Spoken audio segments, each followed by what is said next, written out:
they may be gone.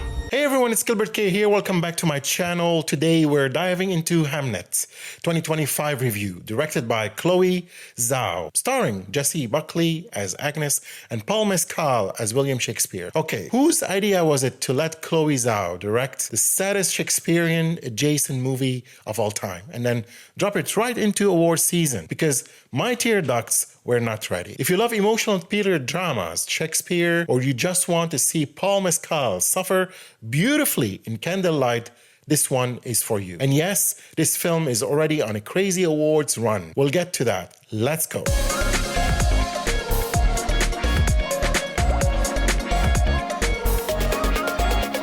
First thing first, if you're new to my channel, don't forget to like, subscribe, and share. Also, check other episodes. You can listen to this episode and others on any podcast platform. Quick setup. The movie is based on Maggie O'Farrell novel 2020, which takes the real tragedy from Shakespeare's life, the death of an 11-year-old son, Hamnet, and imagines what that did to his family, especially his wife Agnes. Instead of being Shakespeare, the greatest hits, this is Shakespeare, the husband and dad. Where in Stratford-upon-Avon in the late 1500s, life is rough, the plague is around, people are poor, and his family is just trying to love each other and survive. The story is told through Agnes' eyes. She's wild, intuitive, deeply connected to nature. Shakespeare is the more cerebral one. Head in the clouds, mind on plays, and torn between home and the theater world. When Hamnet dies, the movie asks, what happens to a marriage after that? How do parents handle guilt and grief so big it almost doesn't fit on screen? How does all that pain eventually become a play called Hamlet? Just bear with me. No, this is not a homework. It's a full-body emotional experience. The film is directed by Chloé Zhao, like we mentioned. This is Chloé Zhao's most vulnerable film yet. Her words, not mine. She took a 4-year break after Eternals, thinking about walking away from filmmaking, and came back with this deeply personal project. You feel that in every frame. She mixes her naturalistic, grounded style from Nomadland with big emotional swings, long, quiet moment in fields, kitchens, and candlelit rooms suddenly explode into raw grief. She's not interested in Shakespeare, the legend. She's interested in two people in a house whose lives fall apart. Critics at Variety, The Hollywood Reporter, and IndieWire are basically saying the same thing. Jessie, Buckley and Paul Mescal destroy you, and Zhao turns this into a nuclear-grade tearjerker that trips your heart out in the best possible way. This is Zhao asking, why do we make art out of pain? And it's worth the cost. Performances. Let's talk acting because this is an actor's movie. Jessie Buckley as Agnes. Jessie Buckley is on another level here. She plays Agnes as fierce, strange, intuitive, and very human. She's not a background supportive wife. She's the movie. When tragedy hits, you see a mother who's angry, spiritual, broken, strong, sometimes all at once. Critics are calling this one of her best performances ever, and there's serious Oscar buzz for her. Paul Mescal as Shakespeare. Paul Mescal's Shakespeare is not the icon from school posters. He's young, a bit selfish, torn between ambition and responsibility. Full of quiet guilt, he leaves his family to go to London, and then he has to live with what happens back home. As the story moves closer to the creation of Hamlet, you see that grief slowly hardens into art. Again, critics keep using words like devastating, haunting, career best performance for both of them. The chemistry between Buckley and Mescal is messy, intimate, and completely believable. You don't feel like you're watching Shakespeare. You feel like you're watching a couple argue in a kitchen about money, kids, and dreams. Cinematography by Lucas Zal, who worked on Ida and Cold War,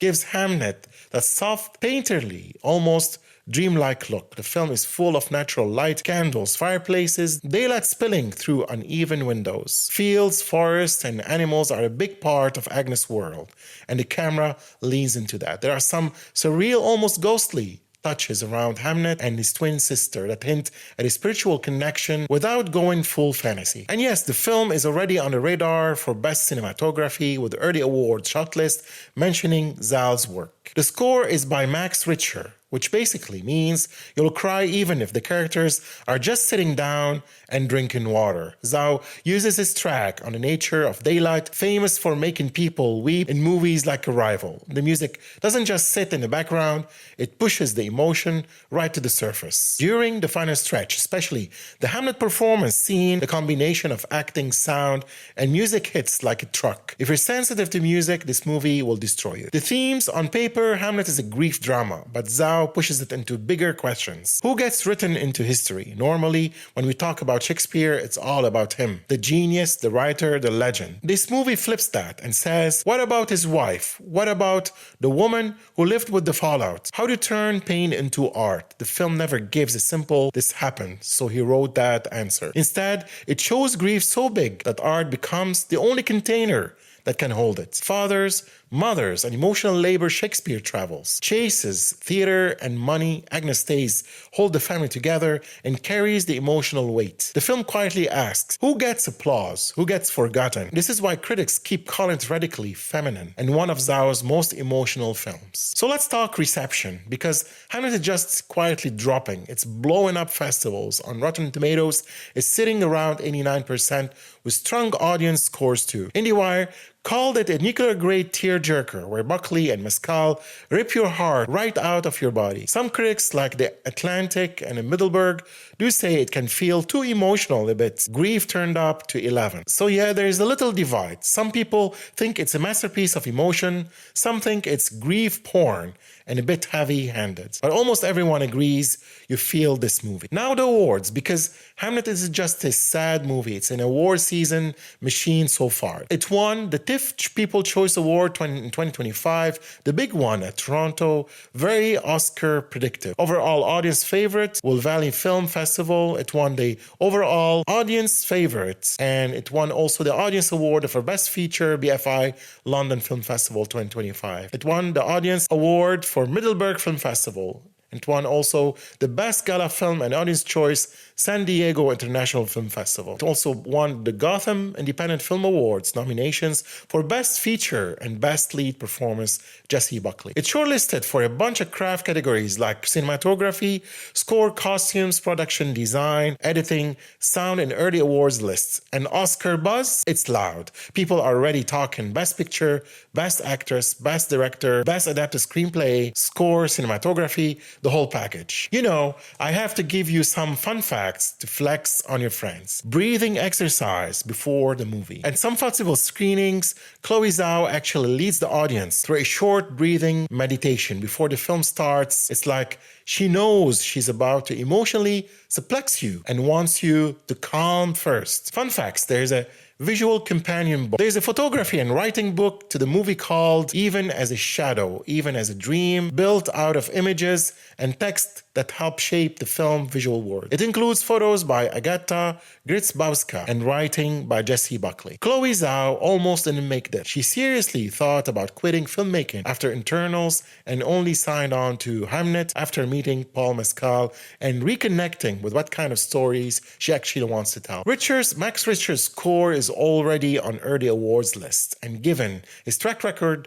don't be surprised if Hamnet pops up in every best original score conversation. So should you watch it? If you're asking, do I need to know Shakespeare to watch it? No, you don't. This isn't a quiz. It's a family story. Parents who love their kids emerge under pressure, grief that doesn't know where to go. And the way all of that turns into a story that will be told for centuries. If you like slow emotional dramas, awards-bait performances, beautiful cinematography, and powerful music, that's Hamnet. It's absolutely worth seeing in a theater where you can just sit in the dark, cry quietly, and pretend it's allergies. If you hate heavy emotional films and want something light and fun, maybe not your night. This is not a popcorn Marvel vibe. This is a bring tissues, hydrate, and schedule a recovery snack after the type of film. That's all, folks. Thank you for watching, and that's my Hamnet 2025 review. Don't forget to check other episodes on my channel and all podcast platforms for the latest films and series reviews, trailer reactions, and exclusive film industry interviews packed with tips, inspirations, and recommendations. More stories, more insights, and more movie magic waiting for you. See you in the next one. Until next time, Gilbert.K out.